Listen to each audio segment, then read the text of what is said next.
Hi everyone, আজ আমি তোমাদের সঙ্গে শেয়ার করব ম্যাঙ্গো লাসির রেসিপি।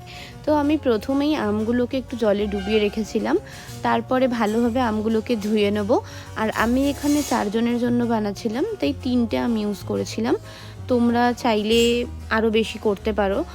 আর তারপরে আমি আমগুলোকে কেটে নেব। আর আমগুলো না খুবই পানসা ছিল, মানে অতটাও মিষ্টি ছিল না, তো ওই জন্য আমি চিনির ইউজ করেছি। তোমরা যদি পারো তাহলে তোমরা চিনিটা স্কিপ করো।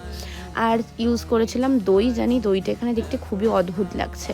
তারপর এটাকে আমি মিক্সারে ঘুরিয়ে নেব। আর বরফ ভাঙতে গিয়ে এখানে আমি শিলনোড়া দিয়ে নিজের হাতে একটা বাড়ি মেরেছি। যাই হোক, তারপরে সুন্দর করে বরফ দিয়ে দিলাম। আর আমন্ড আর পিস্তাচিও একটুখানি আমি চপ করে নেব। আর সাথে কিছু আমের কিউব অ্যাড করেছিলাম। এটা খেতে দুর্দান্ত হয়েছিল, তোমরা অবশ্যই বাড়িতে বানিয়ে দেখো।